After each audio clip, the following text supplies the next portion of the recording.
That's what it is. It's the Aries. It's the Aries. Good morning, precious. Now you gotta say good morning, my people. Good morning.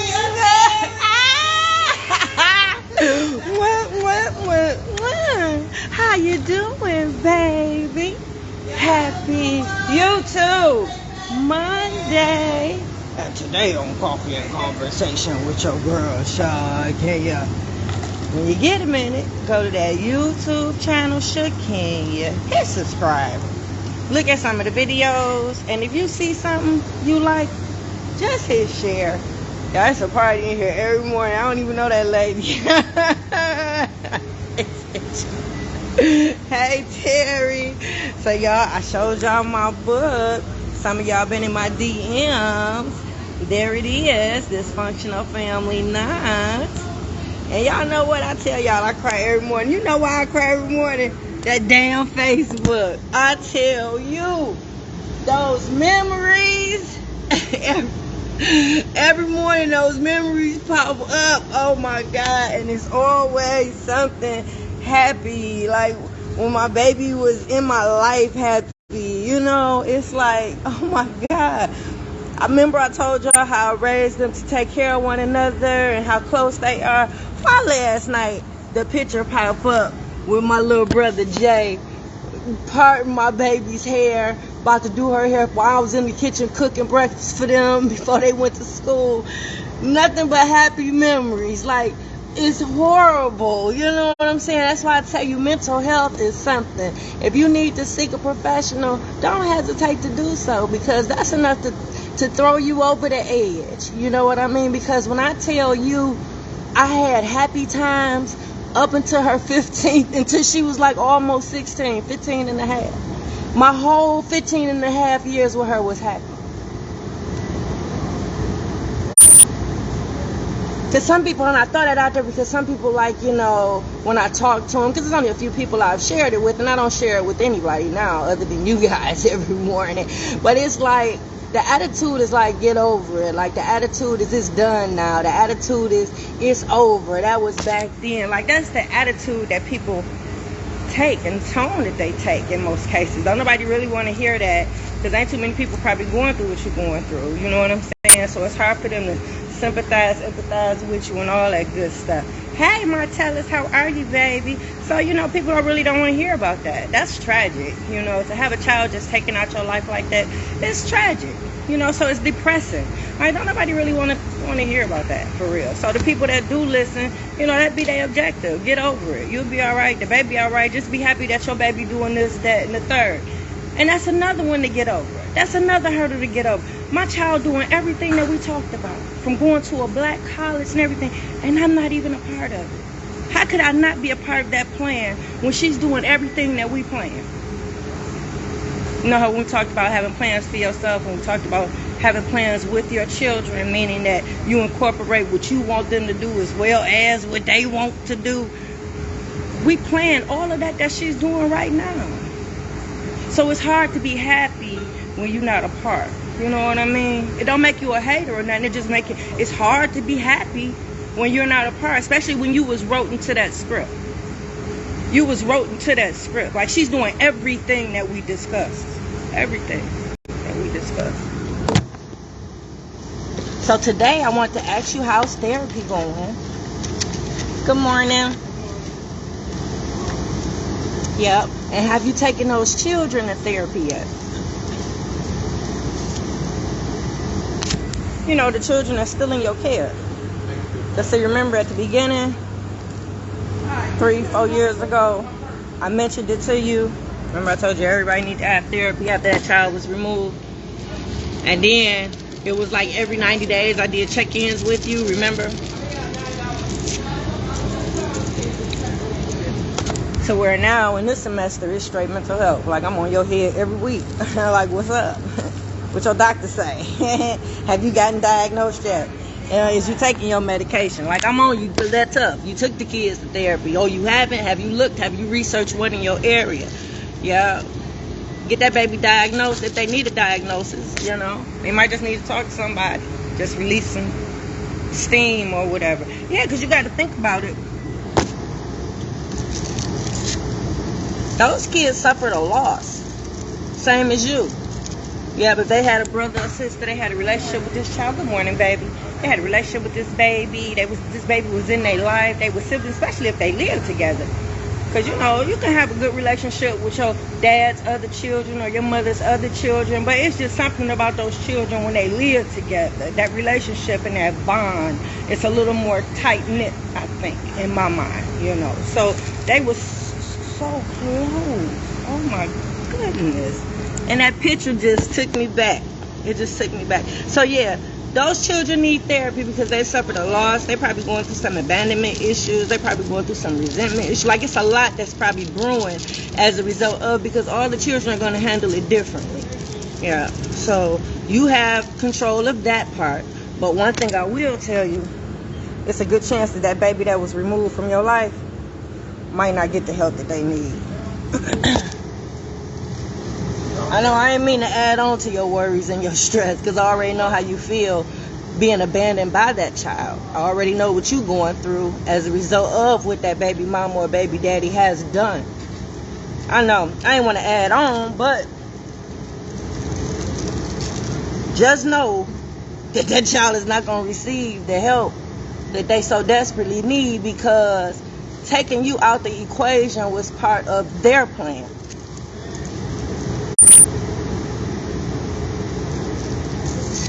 That bit was part of their plan, right? What that plan you was making, you was trying to create generational wealth. Their plan was to take you down. Period. That's the only mission. Right. Can you imagine that? That is the only mission in life, is to take you down, because that person is still hurt. That person is scorned. That person haven't found closure. So at this point, it's all in. It's all in for taking you down, destroying you. So that's part of the plan. The only thing on their mind is revenge and to hurt you like you hurt them. How can they ruin your life? They wake up every morning thinking about how they can ruin your life. Every morning. Yeah. So that's the mission. Yeah. So with that being said, it's less likely that they're going to get that child the help that they need, because they're going through something without you.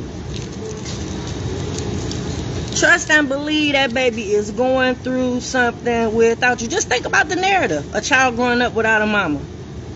A child growing up without a daddy. A son growing up without a daddy.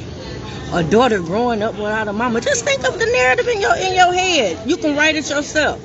And I bet you everybody will probably have the same storyline about how that baby life is, how that baby's life is going to end up, what's going to happen, all your predictions, and they all might be right, because it leaves a child at a disadvantage when they don't have a mama or have a daddy.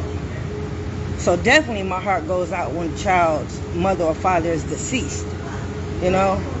Oh my goodness, there's no control over that. Yeah. And it's terrible if a child's parent is not in their life because they're incarcerated. And it's double hurtful if it's because of drugs, because they have control over both of those things. Both of those things rely on decision making. Fix it, Jesus. Fix it. Fix it. So with that being said, the mission that they have for you, they need mental health treatment. So they probably not going to get the help that they need, because chances are if they doing all this stuff to you, they probably got some childhood traumas they ain't resolved. They got some things going on already. They didn't find closure with y'all relationships, so chances are they hadn't found closure in no relationships that they've probably ever been in. It probably don't solve many problems, and I'm quite sure of that. But the fact is, they know you. So they know what buttons to push. They know what targets to go after. They know exactly how to bring you down. Sometimes it takes longer than others. It took him about, 15 years to bring me down. But he brought me down. It worked. It worked. And why is that? Because he knew my plan. Yep, you got to keep in mind, this is my husband. I was in love with this man. I did everything I could to save the marriage. Because you know how some people always say they did everything, but they ain't talked to no pastor. They ain't brought no mediator in. They didn't go to therapy. I chose therapy. Yeah, it didn't help us, but I tried. So when it was time to go, it was time to go. I had to end the marriage, but obviously there was no closure. Nothing was done to get over or whatever. Some people stay stuck there. And through them being stuck there, they use that to fuel all that rage and that anger, and then they inflict it on your baby. So you see why that baby needs some therapy? Yeah, I know. So with that being said, I had to leave the marriage. We wasn't growing as a couple. And let this be an indicator that if you in a relationship with somebody, if y'all not growing as a couple, y'all not complimenting each other to the point where you guys are getting to the next level. Every time you look up, y'all doing something else, and y'all, mind you, I said y'all together. Y'all not growing. Hey, that's a good indication that marriage or that relationship might not be for you. Unless you okay with being complacent and being comfortable and being me. You see, I'm not. You see, every day I'm on something new, right? Yeah, so, yeah. And then we both had a plan. Yeah, same plan, kind of like what I'm on right now. Because you got to keep in mind, everything that I'm doing, I was doing while I was married. So that was my plan. Yeah. So that person very well knew how I was going to incorporate the children to the cleaning company. Because I was doing cleaning back then. Yeah. There was little jobs here and there. But they knew the plan was to incorporate the children in this cleaning company, grow this company. That way we can have generational wealth. For not only my children, but my grandchildren, and hopefully their grandchildren. This is how deep my plan went when I put it down, right? And moving in those steps, keep that in mind. Keep that in mind. He knew how important this program was because I was married to him. So he experienced the behavior issues that my little brother administered and whatnot, because he was there for part of it, you know. So he knew how important this youth program was, and he also knew that I was grooming my little girls to be a part of it and how important they were to the program. So by him knowing those two very important things and streams of income, those were the things that were attacked when that baby was pulled out. I know that shit get deep, don't it? The things that people do and the lengths that they'll go to just to get you and bring you down. Like, they don't care about your kids. They don't care about nobody else. Everybody is collateral damage. Everybody. Because you would think that somebody would have cared about my children and the relationships that they have developed with their little sister and our life and the things that I'm doing. That's one thing you have to be when you guys break up. Not only do you have to practice the seeds of co-parenting, but you have to be supportive. And we'll talk about that Monday. You have to be. Yeah, I know. What? Somebody said, what? Yeah, you got to be. You got to be supportive of your baby mama and your baby daddy. You got to be supportive of what they do. You got to be supportive of what they're building. You have to be supportive of that because your baby benefits from everything that they're doing. Fix it, Jesus. Fix it, Jesus. So let me bring it back. He also knew my kids were my world. He knew I was in love with my children. He knew I loved being a mama. Who else get excited when it's hair day? I used to go to the beauty supply, get the beads that I want. I used to have in my mind the styles that I'm going to do both of their hair in like weeks before it was time for hair day. I know. Love being a mama.